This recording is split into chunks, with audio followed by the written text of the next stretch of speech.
Yo, RX back with another breakdown of UFC Charlotte Rozenstruik versus Almeida. We back, baby, with a lot more positive of a video than that recap of that card that shall not be named, because fuck that card. And yeah, we back to a fight night and with a crowd, and it's a pretty decent card, can't lie. So not much more I can say. Please like, comment, sub, 100 subs go by the end of the year. And let's talk about this card. That's a pretty decent card. For fight nights, very well, and it's non-Apex, which is always amazing. So let's talk about it. We got 12 fights to break down. 12 fights. As of right now, of course, we don't know what happens tomorrow at weigh-ins or anything, but knock on wood, hopefully nothing. Everyone weighs in, makes weight, and let's fight. So we have 7 prelims to talk about, and let's talk about the first one, which is one I'm very hyped for, because I'm a big fan of one of the fighters. And then this is the fight I'm most hyped for on the card. Please win. We have, and to open the night at Bantamweight, I know it says flyweight on Tapology, there's no fucking way that could be right. We have Jess Rose Clark versus Tainara Panza Lisboa. Let's talk about Jess. JRC. She's back after getting her arm broken pretty much at the probably almost a year ago. Yeah, Jess. She is 4-4 in the UFC. Her wins: Beck Rawlings, Paige Van Zandt, Sarah Alpart, Jocelyn Edwards. Her losses: Jessica I, Penny Kienza, Stephanie Edgar, and Julia Stoyarenko. Does she only win and lose in pairs of 2? Like, she'll win 2, lose 2, win 2, lose 2. Fucking weird. As much as I love Jess, my top 3 favorite fighters, and she's not 1 or 2, I'm sorry, Jess, she's not very good. She has very bad fight IQ. Her fight against Edgar showed that, and her wrestling is very one-dimensional. In the Edwards fight, we saw that where she does not wrestle, she just lays on you. Her striking's not bad. If she's in her flow, she is really good. The Alpart fight, she was in her flow that whole night, and it was not even a fight. She looked amazing. Yes, so our Alpart is a joke, but still, Jess looked fantastic in that fight. And she's had ups and downs. Like her first 2 losses in the UFC. Jessica, yeah, that's a bad look, but Penny Kienza's really good. Can't get mad at that. And then her 2 first UFC wins, Beck Rawlings, not mad at. And Paige Van Zandt, yeah, Paige is pretty shitty, but still not bad. I think we know Jess's talent at this point. She's fine. She's never gonna be ranked. She's never gonna win any big bouts. But she'll win when she should. She will beat a Sarah Alpert. She'll beat a Jocelyn Edwards. But she'll lose to a Penny Kienza or a Stephanie Edgar. She's just fine. She's a fine fighter. She's not terrible, but she's not amazing. Plus, gets to 35 years old now, has had more injuries than you can count. And this is do or die for her. If she loses this, she is probably getting cut. So this is a do or die fight for Jess. So, excuse me. To talk about her opponent, Tainara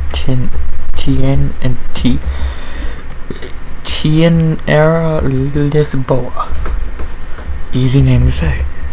This is her UFC debut. Her last fight was over a year ago, and I'm not really sure why they signed her, because from what I've heard, there's not much that great about her. She fought Norma Dumont and lost. She fought Valentina in Muay Thai in 2010, and since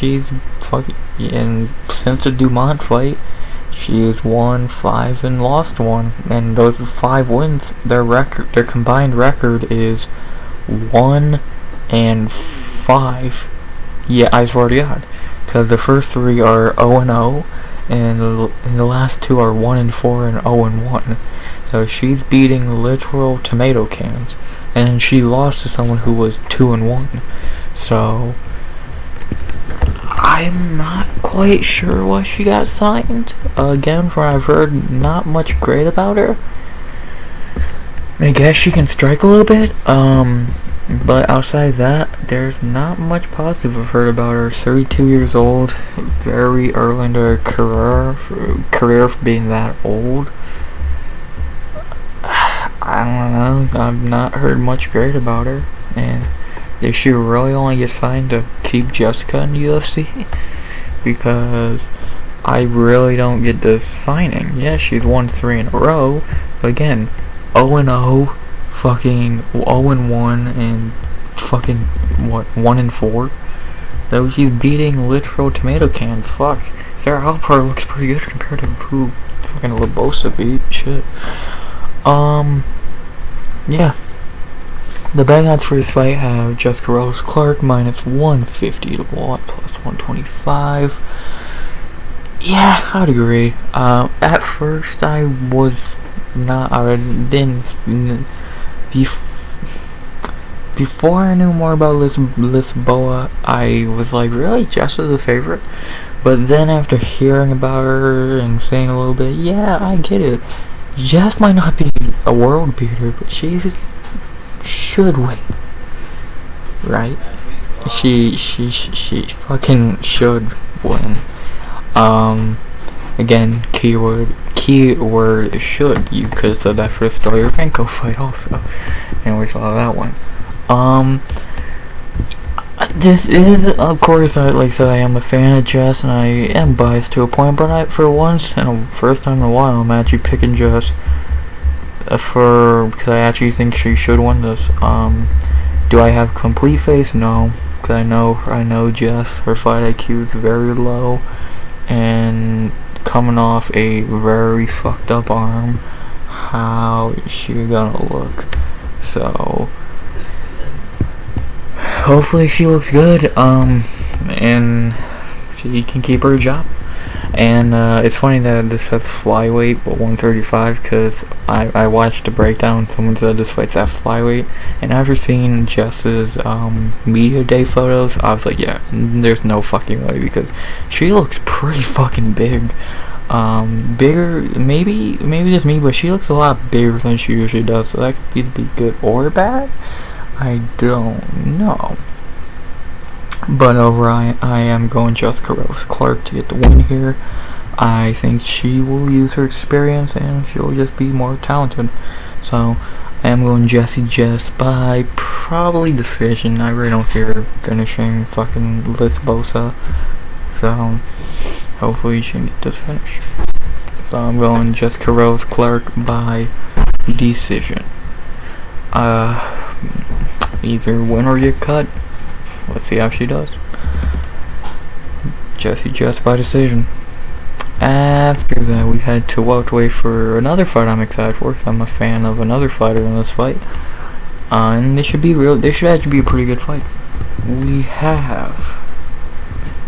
have gifted Gabe Green versus Bryan the Butcher battle. Pretty good fight. Bryan Battle was stepping in for this fight, but wasn't. He stepped in about a month ago, I want to say, a good amount. This is meant to be Jake Matthews and Gabe Green, but Bryan Battle stepped in for Jake Matthews. So let's talk about Gabe Green. Gabe in the UFC is 2-2. His 2 wins, Phil Rowe and Johan Lanus. His 2 losses, Daniel Rodriguez and Ian Garry. Not bad. The Phil Rowe win has aged very well over time. The Johan Lanus one, he really only got because Johan gassed out in the second. Because from what I remember, Johan hurt him bad in the first. and almost finished him. So, and he gassed out pretty bad. So, and his 2 losses are to the 2 dudes fighting on this card, Daniel Rodriguez and Garry, which is actually pretty funny. Yeah, Gabe's okay. He walks you down. He's an okay striker. If I remember, he had like eye surgery or some shit to fix his. I guess he had a fucked up eye. Maybe that made. If I'm pretty sure it was him. Maybe it wasn't, but I'm pretty sure it was. Yeah, he's an okay fighter from what I remember about him. He in his fights. I remember the Yeon fight, like I said. He looked okay versus fucking Ian Garry, and against fucking Silva. I barely remember that fight, but that one has aged very, very, very well. So yeah, yeah, he's just an okay fighter. Not very much more to say. He's just okay. Been off for almost over a year, so let's see if he's gotten better. To talk about his opponent, Bryan battle. Bryan is an interesting fighter. He is 3-1 in the UFC, coming off winning the Ultimate Fighter. And since winning the Ultimate Fighter, of course, he beat Gilbert Urbina to win it.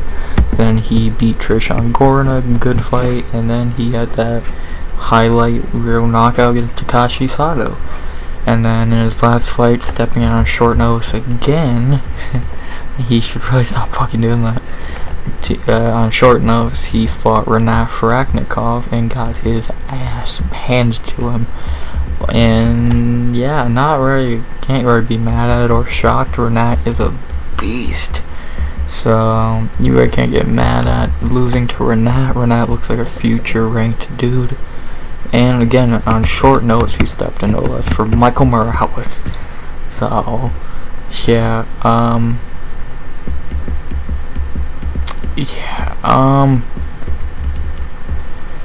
he's good. His striking's alright. He has good kicks on the ground. He's not bad. He's tough, very tough. Like I said, the Renat fight, he got his ass handed to him, but never went out and never gave up. He kept going. So he's tough as fuck, and he's not bad. He's still very young in his career too. It's only his 11th fight, and he's only 28 years old. So the dude does show promise, and again, coming off winning tough, and in his first 3 fights before Renat, he's had pretty decent showings. Though his worst showing was Trishan Gore, and even then he pulled that out as a big underdog. So he's looking good, man. Good prospect, very good welterweight prospect. Again, he has a lot, and like I said, he's only 28, has a lot of time to grow. So yeah, this should be a good fight. Gabe's a brawler, he's gonna walk down Bryan, and Bryan's a brawler also. If this does go to the ground, that's an interesting matchup. I'm very interested to see the wrestling match. Bryan is a couple inches taller and have a bigger reach by a decent margin. So, and he has fought more consistently, has fought more recently. That could be good or bad if you think about it. This should be a good fight. The betting odds have Gabe Green minus 125 or plus 100. I understand it. I'm not saying I agree with it, but I don't hate it. I understand. I understand it. Again, the win against Phil Rose aging great, and he's only 2 losses. They're the 2 dudes fighting on the main card, on this card. So, I get it, but I am going Bryan battle, biased completely, but I also do think he can win this fight if he can catch Gabe, or he can just use his reach to an advantage on the ground or on the feet. Bryan can win this. I think Bryan is very good. I think the kid shows a lot of potential, and again, bad thing again, another short notice fight, so how much has he really got to train, but not like he just stepped in, like the Renat fight, he stepped in pretty, very close to the time the fight actually happened, so keep that in mind. I think you can win this fight. Gabe Green is no world beater. Renat is way better. Renat is level with the head of Gabe Green, so it's not like he's fighting another killer. Gabe Green's just alright. I'm going Bryan Battle. I think this fight go either way. I think it's gonna be a really good fight, and I'm excited. So I'm going Bryan Battle. I think he could pull this one out, and I'm saying by decision. Not much more to say. After that, we go to the first of 2 fights that have already broken down, but have been rescheduled to this card. A couple fights have been rescheduled to this card. This is one of the 2 that I've already broken down in a past breakdown. If you want to see my first breakdown of this, a better breakdown, go watch my Lewis Spivak breakdown from this year, not last year. So, yeah, this got cancelled the night of the card. So, like, as the card was starting, I remember it got canceled. I think Bohm got hurt, I believe. So, yeah. But we have it here now, a couple months later. And the fight I'm talking about is Fire Fist Yeon Kim versus Mandy Monster Bohm. Let's break this fight down again. Jesus, why? I don't want to break this fight down once. I've done it twice. I'm about to do it twice. Jesus. Hopefully this is a good fight. And with Yeon Kim fighting, it high chance of being a good fight. Kim is 3-6 in the UFC. I know that record sounds terrible, but it really should be 4-5. She got robbed against Keshweda. And besides that, if you look at who she's lost to, it's not bad competition, to be honest. Like, her losses in the UFC are Lucy Budilova, Antonina Shevchenko, and Alexa Grasso, Maya McCann, and Jocelyn Edwards. Edwards, another fight people think she won. I don't agree with that one as much. And her wins are Justine Kish, Melinda Fabian, and Nadia Kasserine. So she's beating people she should beat. And the only one of her losses outside of fucking Keshweda, which she really won, that you are like into, is Maya McCann, who's kind of garbage, but that fight was a banger. And Edwards is meh. Kim is not bad. She's a brawler. She's very tall. Good striking. Gives people problems with the height she does have. She is 5'7" for flyweight. And like that, she gives people problems. She's not great. She's not bad. Like, in her last fight against Edwards, she looked kind of just dull. She looked kind of like just asleep in that one, from what I remember. And she's been through some wars. Like, the Molly and Keshweda fight are very damaging wars that she had back to back. So, and she ain't the youngest. She is 33. And her back's against the wall. If she loses this, she's cut. And I'll be honest, this is a loser gets cut fight. I forgot to say that. Loser of this getting cut. So these two might really fight. Because, again, the loser of this is going to get cut. I don't see how they couldn't. But overall, Kim's not a bad fighter. Just she's not great. She's very... how do I put it? Underwhelming at times, but then she has fights like Keshweda where she looked really good and won, really. And fuck, she won a round against Alexa Grasso. How many people? Fuck, that's a hell of an accomplishment. Fuck, I think she won more rounds than fucking Araujo did. So take that as you will. To talk about her opponent, Mandy Bohm.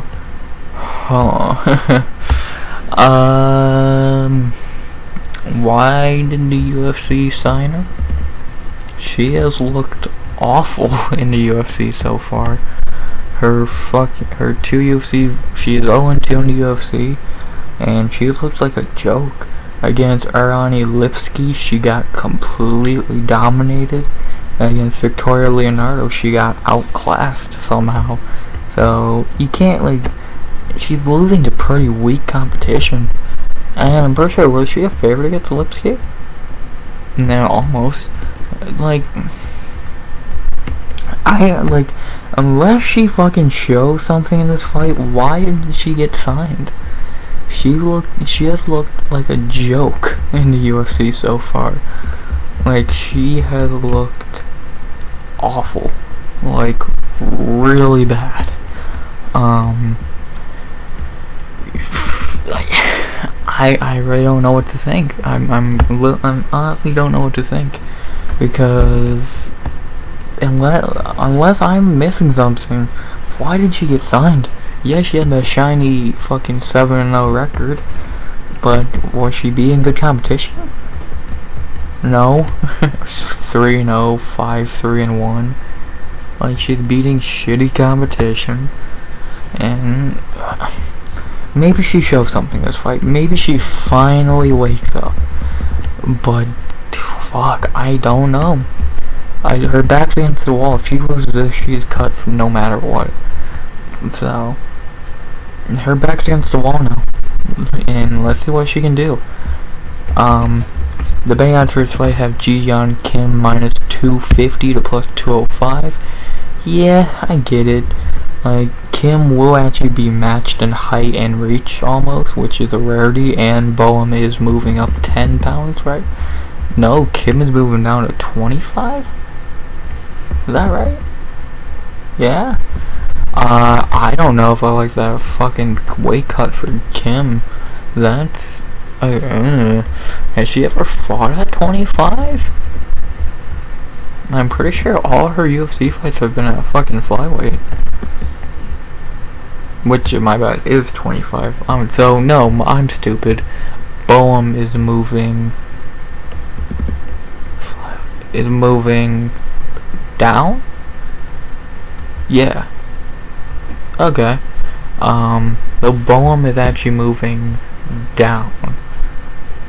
Okay. I think. Am I stupid? I'm pretty sure. So, someone's moving up or someone's moving down, I don't fucking know. But, yeah, this is a loser gets cut fight, and it's rare to actually see someone match,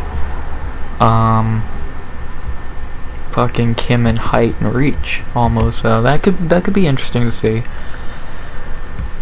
Who am I going with in this fight? I don't trust either. I'll say that right off the top. I really, no matter who you pick, you're flipping a coin, I think. Like, fucking Kim has off nights and gets robbed, it seems a lot. Bohm has not shown anything impressive. Who am I going with? I'm going for who I picked in the first time. I'm going for who I picked the first time, and I'll pick him again as a huge underdog. I'm going Mandy Bohm. I have a weird feeling. I think she can get the win, even if it's a robbery. I won't be shocked, and I think she might finally show something, because I think she knows her back's against the wall, and both their backs are against the wall. Loser is getting cut for sure, but I feel like she's hungry, because she's not had many. If she loses, she strikes out and gets cut. Kim's already had a lot of fights. Bohm's not, and Bohm has taken a lot less damage than Kim. I feel like Bohm can actually show something this fight. If not, if she makes me look stupid, then fuck her, get cut. But I have a feeling she can win this. So I am going Mandy Bohm by decision. Let's see what she can do. I hope she, for my sake and my pick's sake, can actually do something. So I'm going Mandy Bohm by decision. Let's see if she can do it, man. Actually show why they signed you. After that, we have another fight that was rebooked. I didn't break this one down, but this has been rebooked from, I believe it was the, what fucking card was it?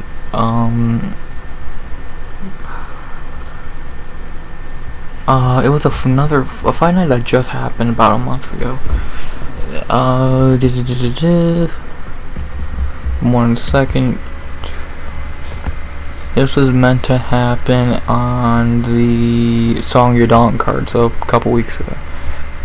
And the fight I'm talking about is Natan Levy versus Pete Dead Game Rodriguez.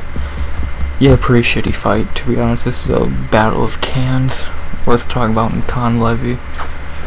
Natan, I've never been impressed with him, to be honest. He is 2-1 in the UFC, coming off Contender Series. His 2 wins are Mike Breeden and Gennaro Valdez, and his 1 loss is Rafa Garcia. You can't get mad at his loss. Rafa Garcia as a debut ain't easy for anybody. And his 2 wins, Breeden and Valdez, are pretty shitty fighters, so good on him for getting those W's. And he looked good in them. The Breeden fight, he dominated until the end when he almost got finished. And the Valdez fight, he just dominated pretty much. And in Hoffa, again, you can't get mad at losing to Hoffa in your debut. So, yeah, I've never been that impressed with Natan. I think he's very underwhelming. How I picked Valdez and Breeden as huge underdogs, so let that tell you a lot. He's just okay. His striking's his wrestling's he's just okay. Not much. I'm just not impressed with him. I don't think he's that good. That's really all I can say about him. To talk about his opponent, Pete Rodriguez, I'm not going to say much here. He's the guy who is only in the UFC because he stepped in on short notice. He is 1-1 in the UFC. His debut was a loss to Jack Della Maddalena on short notice, and then in his last fight he knocked out Mike Jackson. Yeah, there's not much to say here. He's not very good, and he's only in the UFC because he stepped in on short notice. And against Jack Della, he got his ass handed to him, and he knocked out Mike Jackson as anyone should. So he knocked out a dude who barely qualifies as a fighter, because I don't know if he does. So yeah, Pete Rodriguez is pretty bad, and this is going to show again. Depending on his first fight, I have Natan Levy minus 295 to plus 230. I agree, Natan should win this easily. Don't be shocked if this is just Natan laying on him for 15 minutes like the Valdez fight. Because on the feet, he probably is the better striker a little bit, but why risk it? Just lay on him. And yeah, I think that's what he's going to do. So I'm going Natan Levy by decision here. I don't really think there's much to it. He should easily win this fight. I think he's shitty, but Pete Rodriguez is stepped down from Mike Breeden and Gennaro Valdez. So let that tell you all you need to know. So Natan Levy by decision. After that, we had to bantamweight for a battle of veterans, and I mean fucking veterans, as we have Cody the Spartan Stamann versus Douglas Silva de Andrade. Let's talk about Cody Stamann. Neither guy I'm gonna go into their whole UFC career, because we'd be here till fucking the next card they have in Charlotte. But I'll talk about the more recent fights. Cody is 7-4-1 in the UFC, a very up and down career. We'll talk about his last four. His last 4 fights, 2 losses. He had 2. Well, we'll talk about his last 5. He lost 3 in a row, losing to Jimmy Rivera, Merab Dvalishvili, and Said Nurmagomedov. I really can't get mad at those losses. Jimmy, fine, could be better. Merab and Saeed, can't get mad at.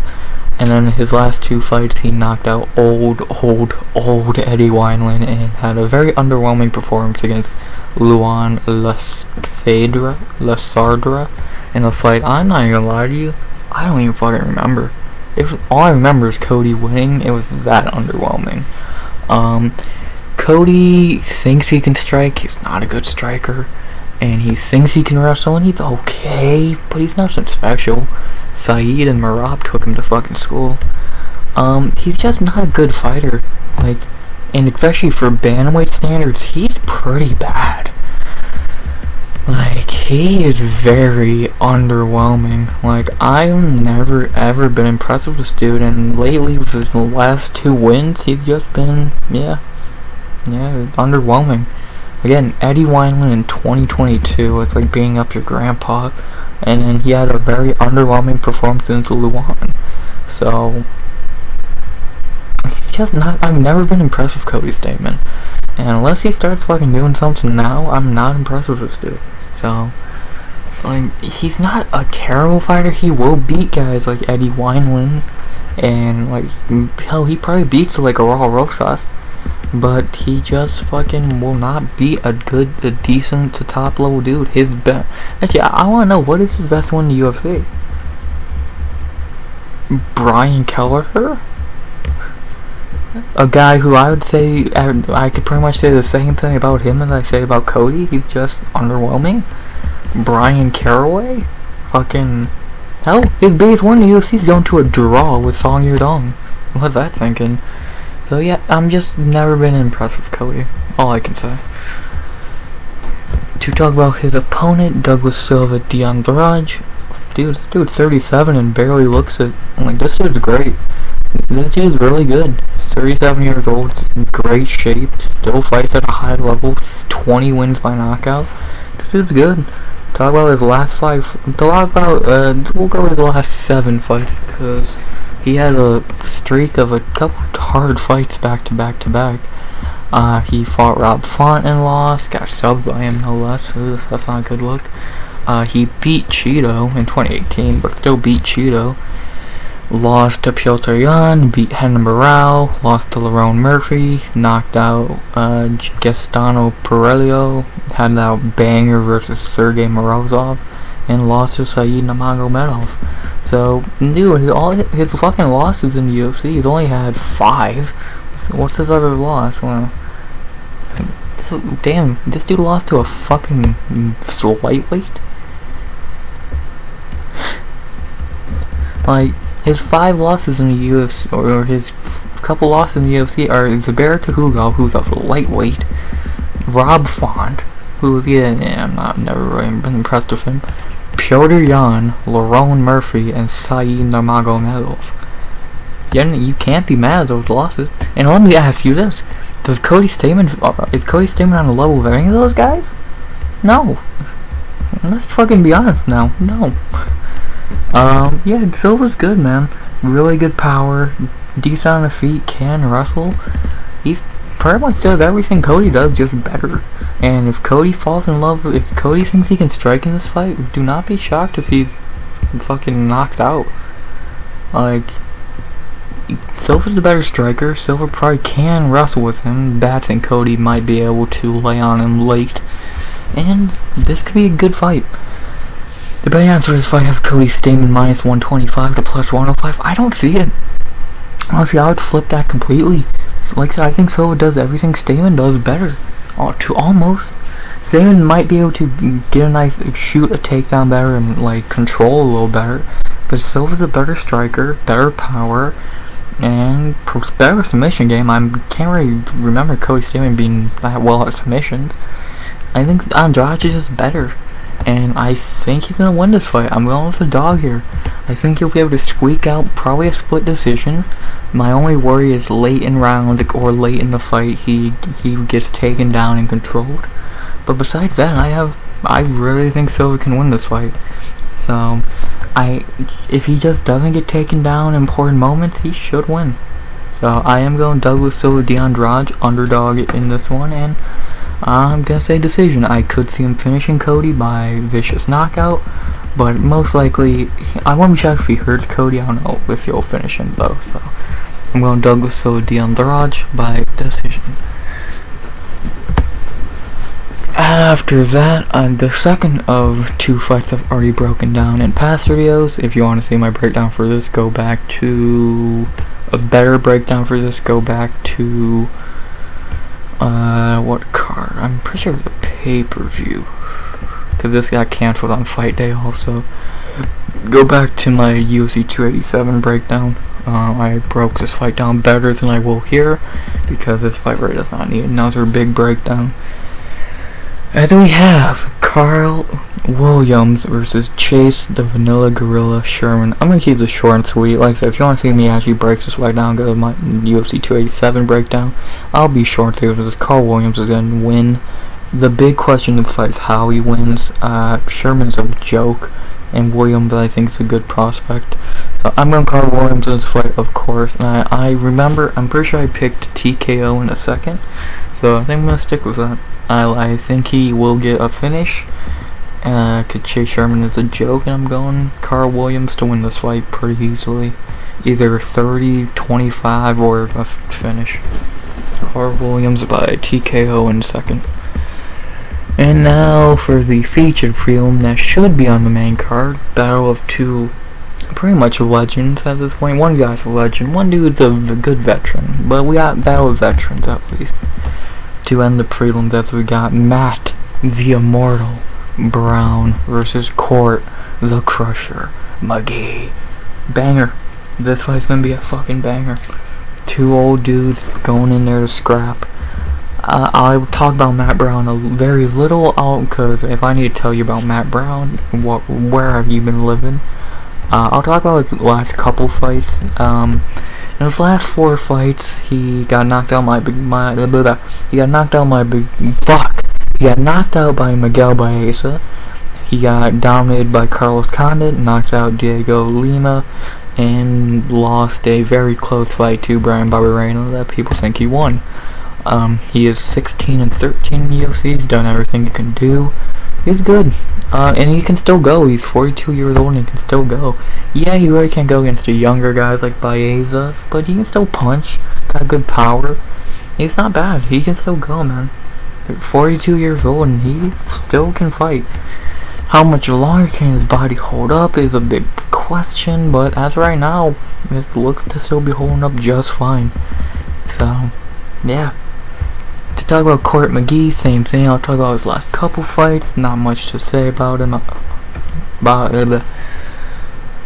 Besides that, he is 10-10 in the UFC. His last couple fights.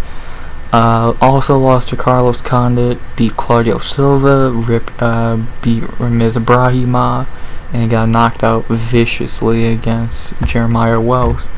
He can still fight. He can still go, kind of. He can still go only because he does just wrestle you. He's really good at wrestling still. His gas tank's good, probably better than Matt's at this point. And his chin's held up for a long time, so Jeremiah knocked him out. Was actually pretty shocking to a lot of people. So, yeah, Court is the younger fighter, but he probably is not the better fighter. But yeah, he won tough like 20 years ago. He can still go.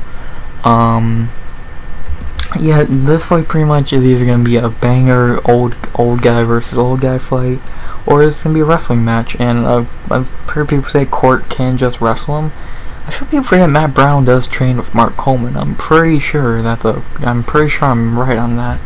So like he trains with Mark the Hammer Coleman, the father of ground and pound.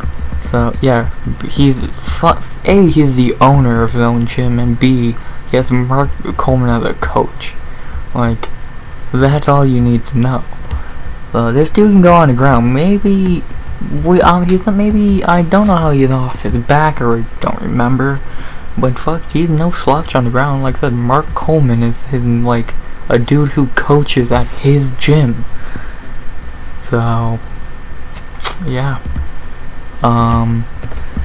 Matt can still go, and I'd probably say, I can probably say he is the better fighter at this point, which is weird to think. Yeah, the betting odds for this fight have Court McGee minus 180 to plus 150. I get why. That 42-year-old tag does not look good, and Court McGee has, I guess, beaten better competition lately. Let's be honest, who's a better win? Fucking Ramiz Brahima or Diego Lima? Yes, both are evenly shitty, but I pretty think Ramiz is better, even though Brown didn't knock out Diego. And plus, Matt Brown probably did beat Bryan Barberena. But still, I think this fight can go either way. I probably have the betting odds very close. I probably have Court only minus like 125. Can he still take punches like he used to? Matt Brown does hit really hard, but can Matt keep down his feet and last long enough to get to a decision? By round 3, he'll probably be gassed. Wouldn't be shocked if that's a Court McGee round, but if Matt can take 1 and 2 early, think he can win this. So I'm going Matt Brown, 42 years old, still fighting very well, and I think he'll be able to get another win here. So, well, Matt Brown by decision. Could see it going either way though. I just hope they have fun, don't get hurt too bad, and put on a banger. So, Matt Brown by decision. So, really good prelims. Outside the Levy fight and maybe the Bohm fight, it's pretty decent prelims. So, and Matt Brown, McGee finishing off the prelims is really good. So, yeah. But now we go on to a 5-fight main card that begins with a pretty underwhelming fight, I think. I won't talk about this one much because I really don't care about it. We have Tim the Dirty Bird Means versus Alex the Great White Morono. Let's talk about Tim Means. I'll talk about Tim Means the same way as I did Matt in court, because he is another dude who's just been fighting forever. He is 14-11-1 in the UFC. His last couple fights, win versus Nicholas Dalby. Well, actually, I'll go back to the Mike Perry fight. I feel like the Mike Perry fight was a fight a lot of people learned the name. He had a great performance against Mike. Pretty much just took him to striking school. And then against Dalby, he looked fine. And then his last two, he lost to Kevin Holland. No one expected him to have a chance. And he lost to Max Griffin. I know the split title on that makes it look like it was closer than it is. It was not a split decision. Max pretty soundly won, I think. So, yeah. Tim can still go to a point, but he cannot hang with the young dudes like Kevin and Max. But he's still okay. His striking's okay. Nothing special. Nothing you haven't seen before. He's just an okay fighter. He'll win when he should, beating a Star Poli, a Nicholas Dalby. But he'll lose to Daniel Rodriguez and a Kevin Holland. So he's just okay. He's never impressed me. And now he is 39 years old. And he's fucking done. He's fought so many times. So you've seen everything he can do. Should talk about his opponent, Alex Morono. Alex is 11-5-1 in the UFC. We'll talk about the last couple fights. We'll go to the Chaos fight. He lost to Chaos. In his last 7, he went 5-3, and his losses are Chaos, Showtime, Pettis, and Ponzinibbio. We'll talk about that fight in a second. His wins: Rice McKee, Cowboys, David Zawaba, Mickey Gall, and Matthew Summersberger. Summersberger's a good win. Cowboys, the fight that put him on the map for a lot of people. McKee, and then his losses: Chaos and Showtime. You're not mad at. Well, Showtime's kind of a bad loss in 2020, but Chaos, not mad at. Oh, he has a win over Max Griffin. And in his last fight against Ponzinibbio, he was winning that fight. He was dominating Ponz, but Ponzi clipped him and got the knockout. Overall, he was winning that fight, and he took that fight in like days' notice, so props to him. He pretty much did win that fight. So Morono's good. He's not. But I could say the same thing about Morono I did for Means. He's pretty basic. He's not gonna do anything you haven't seen before. This is gonna be a very basic fight. Could be fun, but I wouldn't fucking hold my breath. This is just gonna be a pretty whatever fight to get the main card going. The betting odds have Alex Morono minus 240 to plus 190. Sure, I think Morono should win this pretty soundly. And he has no threat of getting knocked out like the Ponzi fight, so he should probably just skate to a decision win here. So I want Alex Morono by decision. I could care less for this fight. I would way rather have Matt Brown on the main card than this. So not much to say. After that, we had to some younger dudes for the first time in a while on this card. And we had to light heavyweight for the only time on this card, as we have Carlos Black Jag Ulberg versus Ihor Duelist Potieria. Let's talk about Carlos Ulberg. Ulberg in the UFC is 3-1. His debut coming off Contender Series. He lost the UFC debut in a war to Kennedy Nzechukwu. He hurt Nzechukwu, and we all know that makes Kennedy better. But after that, he's won 3 in a row. having a easy performance against Fabio Sharon, aka he did nothing for 15 minutes. Knocking out Teflon and Chukwi as you should, and then knocking out Nicolai Negamarianu, which is a great win. Shocked that he beat Negamarianu, let alone knocked him out, so props to him for that one. And that's a very, if he seems to finally be hitting his stride, which good for him. Maybe he is good. I was very low on him. I'm pretty sure I picked Teflon, which is a terrible pick in hindsight.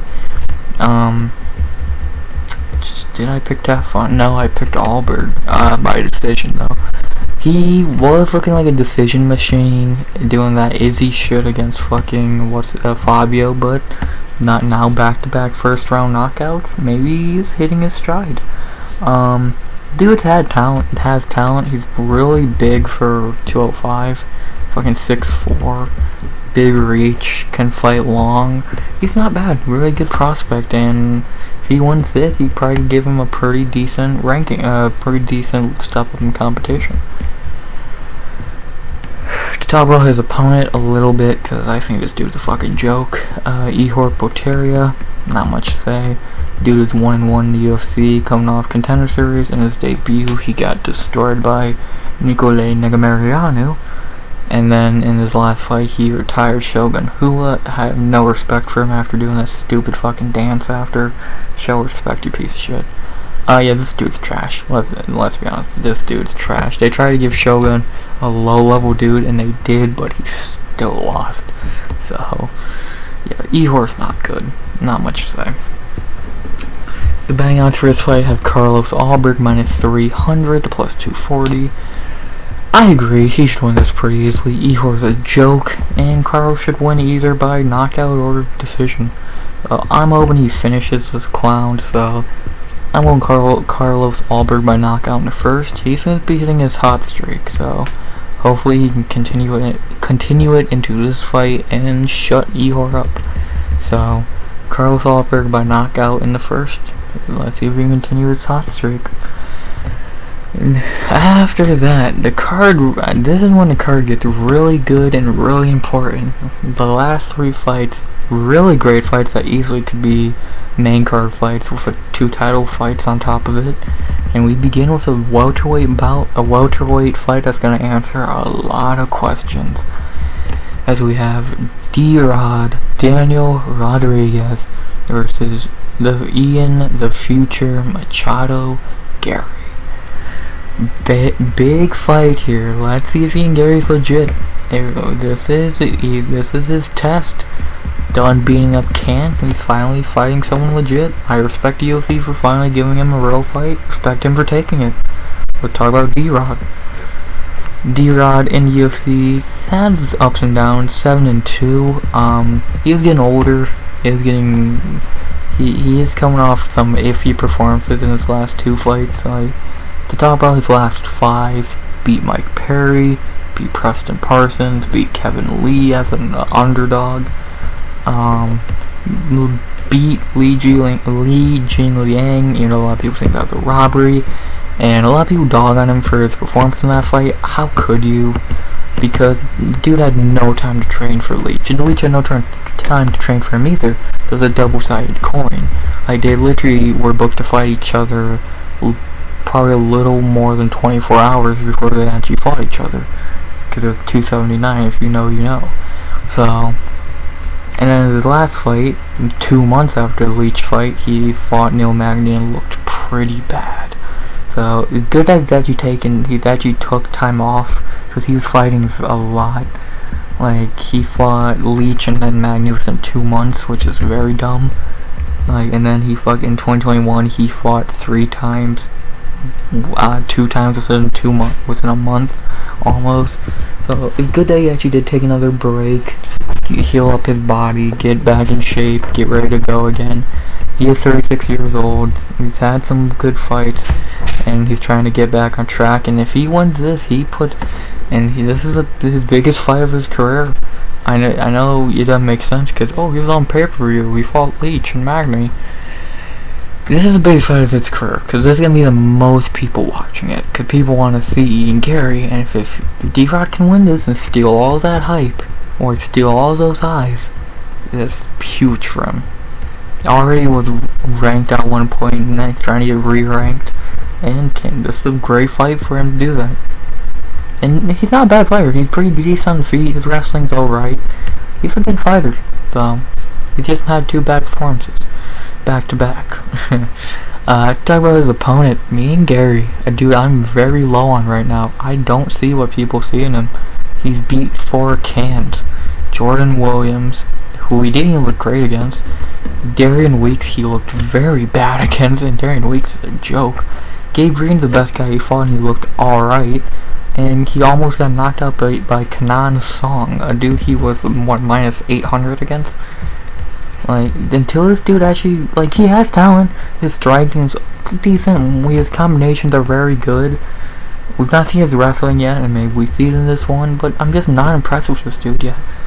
The best guy he's beat is Gabe Green, and it's not even like they're booking him against I respect to him and the UFC for actually giving him a real fight, or this quick. He's only been in the UFC for less than 2 years. So, respect for him for actually taking this fight in the UFC, actually doing this fight. So, my one problem with him is he's Irish, so he does the counter shit. Be fucking different, dog. As right now, I just look at him as James Gallagher 2.0. If you know, you know. James Gallagher, hyped up Irish dude, and was the next counter, and then became a joke in Bellator. Okay, there is Ian Garry falling down the same path, or is he legit? We'll see. This is his test. This is his test, and I think this is a great test for him. A decent striker. They could give him many fights of Renat, Michael Morales, Michelle Pereira. I keep going, keep naming guys at 170 unranked dudes that ranked dude very low. Neil Magny. They gave him Neil fucking Magny. But they gave him a dude who, yes, is necessarily a favorable matchup, but at the same time will give him a fight. I'm happy, if they were gonna pick a dude who's kind of decent, they didn't give him, Michael Chiesa, or fucking Jake Matthews. They gave him a pretty decent dude. They didn't give him Nicholas Dalby, or a really badly washed Ponzinibbio. So, respect. All I can say is respect on that part. And the betting odds are giving him a lot of respect. Minus 240 Ian Garry to plus 200. I get it, but I would really lower those. I would have this fight 115 apiece. Yes, only because D-Rod's had weak performances. This is Ian Garry, either this is Ian Garry's coming out party, or this is his fraud party. I'm interested. I'm very excited. And who am I going with in this one? I'm gonna phrase it this one way, and I hope I can phrase this good enough to where it makes sense. I'm going D-Rod until Garry shows me he's legit, because as of right now, he's not showing me he's legit. I'm sorry. Looking subpar against Jordan Williams, looking terrible against Darren Weeks, looking okay against Gabe Green, and almost getting knocked out by Kanan Song. By the way, that was 2 months ago. So is he back too quick? Another question you can ask. I'm not sold on him yet. If he makes me look stupid, and if he's legit, I'll respect him. It's another great prospect for 170 with your Michael Morales, Renat, etc. But until he does that, I'm not sold on him yet. So I'm going D-Rod. I might be one of the few people, and if I look stupid, fine. But until Garry proves me differently, proves me wrong, I'm going D-Rod. I'm going D-Rod by decision. That's either going to be one of my best calls of the year or one of my worst. It's not the level of Irina Alkasheva, because that was a complete shot in the dark. This is let's see if I'm stupid or smart. Usually I'm stupid, so not good odds on that. But yeah, D-Rod by decision. After that, we head into the co-main event of the evening. That should be the main event, but you know, UFC. Or that should be the main event next week, and not Mackenzie Dern and Angela Hill. Oh, I have a lot to say next week, but that's next week. We have this banger co-main event this week between Anthony Lionheart Smith versus Johnny Walker, not a whiskey. This is a great fight. I'm very excited for this fight, and I don't think I need to break down these two dudes. Like, Anthony Smith fought everyone at light heavyweight, win, lose, or draw. Usually it's lose if it's actually a decent guy. Like, he can beat your Devin Clarks and Ryan Spence, but he's not beating your fucking Magomeds and Alexander Rakics. So, it's just okay. And he's getting older, coming off an ACL tear in his last fight over 8 months ago. We know what we're getting with him. Decent striking, decent wrestling. He's pretty much just decent at everything. He's not great at anything, he just is okay at everything. And for Johnny Walker, he actually looks like he's back. He had those two vicious, he had that fight against Thiago, which I thought he won, but he didn't look terrible. And then he had that vicious knockout against Jamal Hill, but then he routed off two nice wins against Kuti Laba and Craig. He's looking good again. He's looking good again. Johnny, I don't know what happened, but for some, Yeon and Paul are pretty weak fighters, I think. But still, he's not looking bad, man. He's looking decent. And this will be the one that tells you if he's really back, and if he is really that guy that was hyped up at the start of his career in the UFC. Because the dude has a lot of talent. That's never been a problem with him. He just, every time he gets that step up, Krylov, Corey, Jamal, Thiago, he flops. But lately, he's been looking good. So, and he can do his wrestling looks to be getting better. Got the submission against Ihor. His striking is good. Gonna be a banger. I'm excited for this fight. And these two are very well matched. Striking is very close. I might give to Johnny. Wrestling is kind of close. I think I give to Anthony. Gas tank Anthony. Chin Anthony. That's one thing I did not hear many people bring up. Johnny is very chinny. And even for Anthony Smith not being like some knockout king, Johnny is still very chinny, so keep that in mind. For odds for this fight, I have Johnny at small, pretty much a no favorite, but a little bit at -115 plus to -105. I would have this pick 'em. This is a great fight, and I think it could go either way. If it goes into the later rounds 2 and 3, Smith probably wins, but early in the fight, Smith's gotta be very scared because Johnny will throw whatever and it could connect. So keep that in mind. Who am I going with in this fight? It's a great one, but I think Johnny will be able to keep this streak going. Anthony's coming off a vicious ACL tear, vicious beating, 34 years old, taking a lot of damage, way more than Johnny, and I could see him underestimating Johnny. He could probably think just one good shot and he goes down. So I'm interested. I'm very interested. So I'm going Johnny Walker by knockout in the first. I think he continues. I'm not drunk, I swear. I think he continues his streak into the top 6. So I'm going Johnny Walker by knockout in the first. I think he can break that chin like he does with mainly every guy he fights. So Johnny Walker by knockout in the first. And now on to the main event of the evening. That should be the co-main or the main event next week. As we have Jairzinho, Biggie Boy, Rozenstruik. This is Jailton, Machado, Almeida. Not gonna waste time on this. Jailton's gonna win. It's simple as don't get hit, you'll win. So I think this is gonna be just like all Jailton's fights. Takedown, ground and pound, maybe a submission, go home. So if Jairzinho hits him, he probably takes a nap. But if he doesn't hit him, Jailton will win. So I'm going Jailton Almeida by TKO in the second. I think he'll be able to just gas Jairzinho out in the first, get him to the ground in the second, and we'll walk away with a W. Am I worried about Jairzinho's power? Yes. But am I really that worried about it? Necessarily not. Like, for when a fight, it's a lot like Johnny Walker. I'm worried about it for a very short period of time, but I don't know. I think Jailton it'll be like a lot like Shamil fight, just takedowns, ground and pound, go home. So I could see submission, but I could see Jairzinho being too sturdy to submit, so probably more of a TKO. So I'm going Jailton Almeida by TKO in a second. Not much to say, and he's my lock for the night. Just don't get hit, and he should walk away with a main event W. So not much to say. Yeah.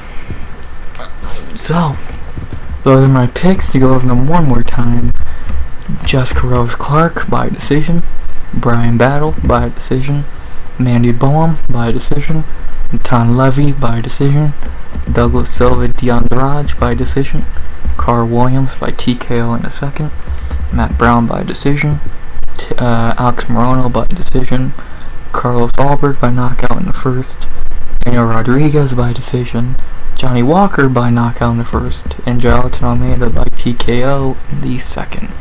Really good card. Like only 2 or 3 bad fights, being Levy, Means, and probably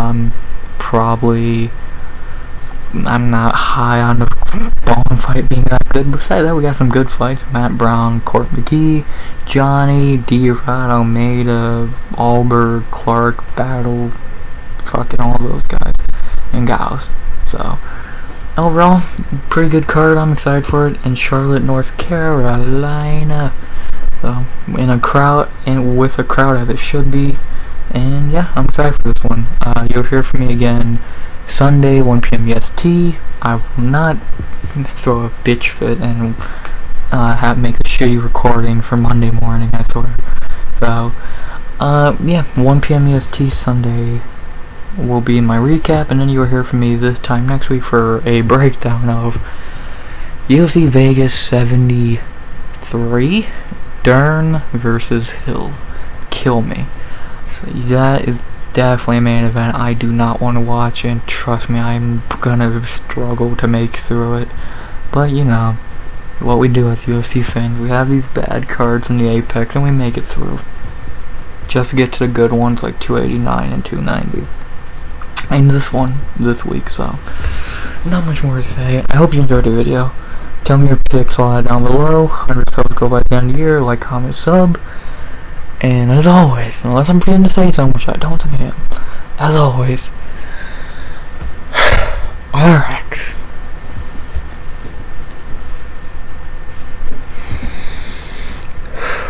Out. Charlotte, we got a problem.